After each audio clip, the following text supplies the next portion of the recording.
Muito boa tarde, queridos e amados irmãos e amigos que acompanham o programa Palavra da Cruz. Que o Senhor os abençoe grandemente, que vocês sejam enriquecidos com a Palavra de Deus em mais essa tarde. Nós temos estudado sobre contentamento, sobre como a Bíblia, a Palavra de Deus, nos orienta a sermos contentes e satisfeitos no Senhor em todas as áreas da nossa vida. Nós vamos ver hoje à tarde que contentamento é uma ordem do Senhor. O Senhor nos orienta a que sejamos contentados e para que estejamos felizes em todo e qualquer momento da nossa vida, em toda e qualquer situação e em toda e qualquer circunstância. O livro de Hebreus, no capítulo 13, no versículo 5, diz assim: seja a vossa vida isenta de ganância e contentai-vos com o que tendes, porque ele mesmo disse: nunca te deixarei, jamais te desampararei. Então aqui nós temos o autor de Hebreus dando uma ordem, um direcionamento para os seus leitores, para todos aqueles que lessem a sua carta, deixando claro que a vontade do Senhor e a ordem de Deus é que a nossa vida seja isenta de ganância e que nós temos que nos contentar com o que nós temos, sendo gratos a Deus por tudo, porque o Senhor mesmo garantiu que nunca nos deixaria e que nunca nos desampararia. Então é uma ordem do Senhor. E nós percebemos que não estamos obedecendo essa ordem de Deus quando nos tornamos murmuradores. A murmuração, queridos, é um pecado gravíssimo na vida do crente.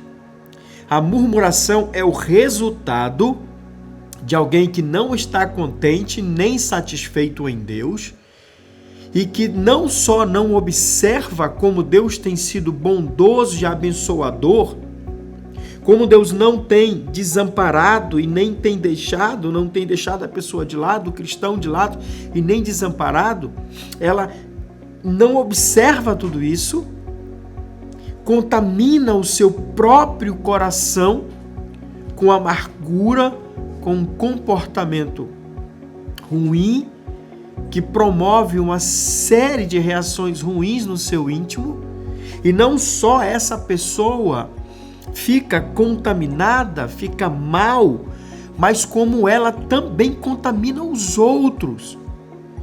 Esse comportamento murmurador muitas vezes vai contaminar outras pessoas que acabam também se tornando murmuradoras.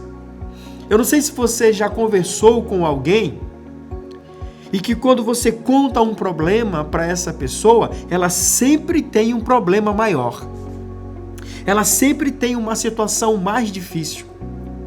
Ela sempre tem uma história também que é pior que a sua.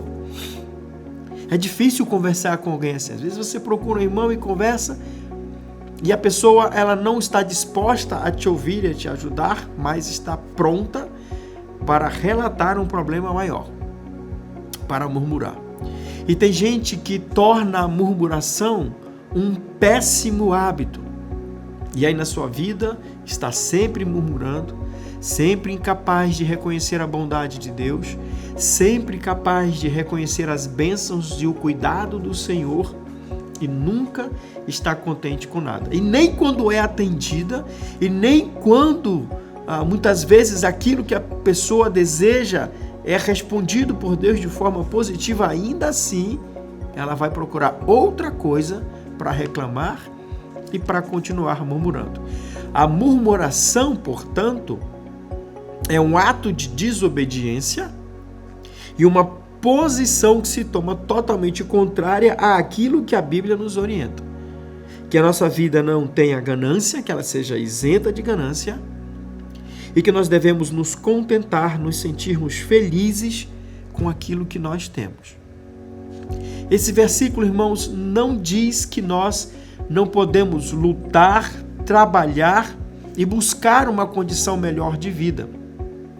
O autor de Hebreus não nos diz que nós devemos parar de trabalhar ou parar de sonhar. Não é nada disso.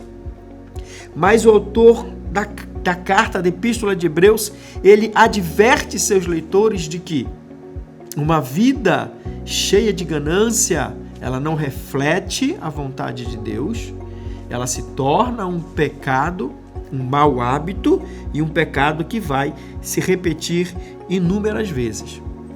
Nós vemos esse comportamento não contente e murmurador claramente na história de Israel. Nós vemos que Deus cumpriu a sua promessa de que libertaria o seu povo através de Moisés.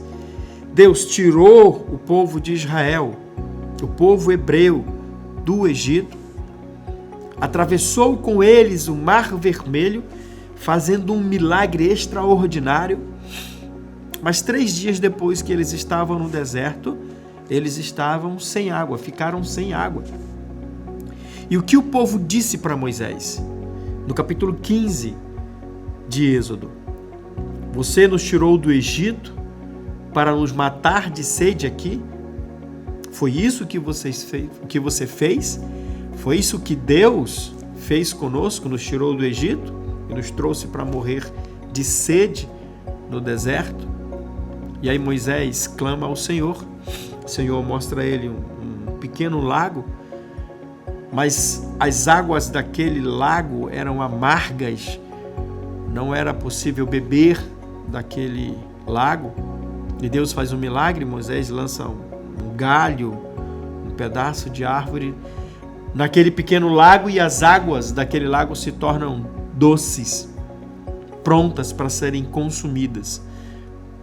E logo adiante o texto bíblico diz, logo adiante estava Elim, e em Elim haviam 12 fontes de água e 70 palmeiras.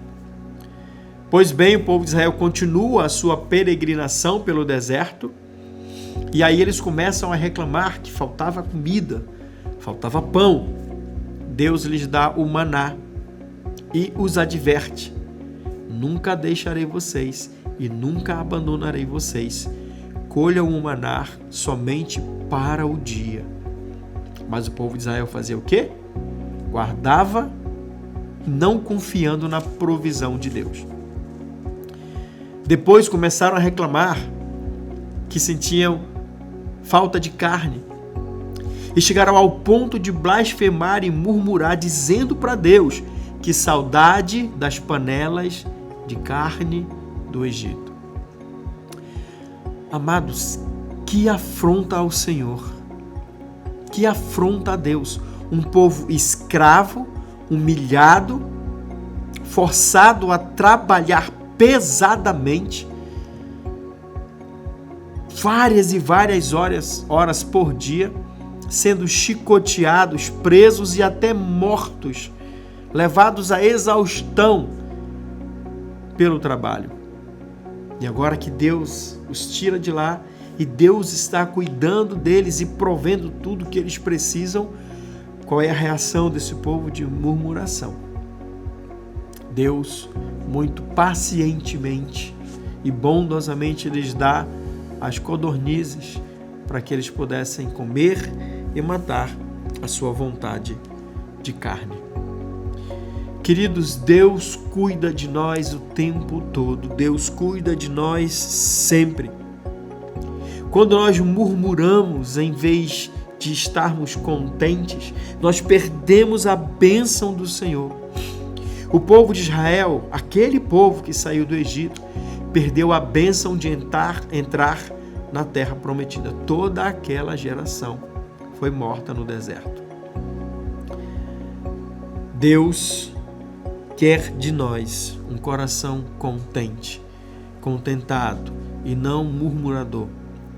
A ganância, a inveja, como nós já vimos durante a semana, ela é um pecado gravíssimo. O pecado da ganância, o pecado da inveja, pecado de desejar o que o outro tem, de ficar olhando para a vida dos outros em vez de observar as bênçãos de Deus na sua própria vida. A cobiça é um pecado gravíssimo e fomos advertidos por Deus que não devemos cobiçar nada do nosso próximo, nem seu gado, nem sua casa, nem seus bens e nem a sua esposa. E Deus nos orienta, irmãos, exatamente a isso, a que sejamos contentes e tudo, e a tomar cuidado com esse pecado. O autor de Tiago, na sua carta, diz, no capítulo 1 e nos versículos 14 e 15, Tiago diz: mas cada um é tentado quando atraído e seduzido por seu próprio desejo, por sua própria cobiça. Então esse desejo, essa cobiça, tendo concebido, dá à luz o pecado. E o pecado, após se consumar, gera a morte. Um coração não contente, não contentado em Deus, ele está pronto a cobiçar. Ele tende a ser um coração cobiçoso. E aí Satanás vai trabalhar. Ele vai ver a falta de contentamento, ele vai ver a falta de satisfação no Senhor e vai começar a sugerir coisas que possam, segundo ele, satisfazer o nosso coração e a nossa vontade. Foi isso que ele fez com Eva. Foi isso que ele fez com Adão. Mostrou ali, incentivou uma insatisfação, uma falta de contentamento com o que Deus tinha dito a eles. Ora, Deus tinha dito a Adão e Eva: usufruam de tudo que o jardim tem, apenas da árvore do conhecimento do bem e do mal não comam daquela fruta. E Satanás sugeriu, um descontentamento a Eva e ela caiu. E de lá para cá, irmãos, temos caído nas armadilhas do inimigo todos os dias.